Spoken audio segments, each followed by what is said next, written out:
Labour have said that they want to move away from single word judgments, which basically mean at the moment in an Ofsted report, a school is called outstanding, good, requires improvement, or inadequate. They're saying we won't give that sort of single badge to a school. Instead, there'll be more of a report card, more of a narrative. I'm quite worried about this reform, not because I think Ofsted is perfect by any stretch of the imagination, but because I think it unlocks a whole load of really complicated and tricky issues which Labour haven't really thought about yet, particularly when it comes to the consequences of changing Ofsted for the way they actually manage and intervene in schools. Am I over worrying about this, or is this sort of a bit of a Pandora's box? Well, there is legislation currently on the books which says if a school gets a certain grade, then you have the powers to intervene. If you change those grades, you're going to have to change the law.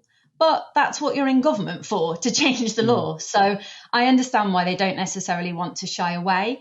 And in terms of strength of feeling on this, we have surveyed teachers about Ofsted grades since we started in 2017.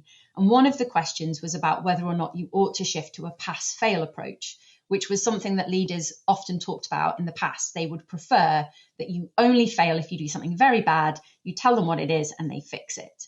When we asked the question this year, we, for the first time ever, were inundated with people writing to us saying they just rejected the premise of the question. They actually rejected grading altogether and they wanted completely different options. And we're seeing that more and more as we talk about Ofsted. So if there's anything I'm concerned about, Sam, it's not so much that people are going to be okay with multiple grades. It's that I think they may actually kick off against the whole concept of grading altogether.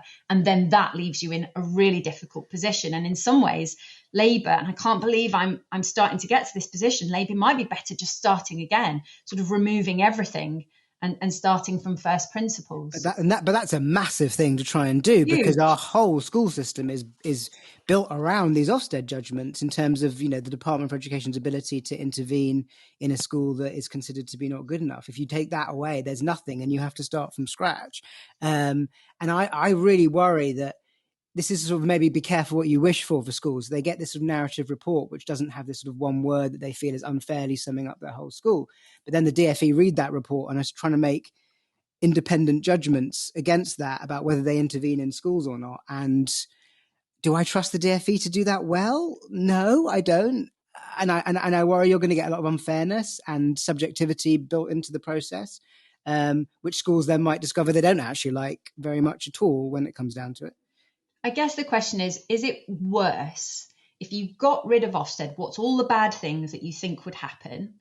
And then how many of them can you mitigate?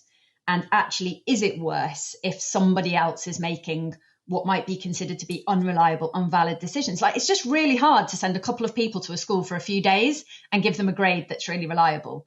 And so I sort of come to the conclusion where whatever you do, there's going to be compromises and trade-offs. And so Labour going down the line of saying no single grade, it's going to get them into an election. But certainly over the next 5 years, they will have to come up with a better plan to go into an election after this one.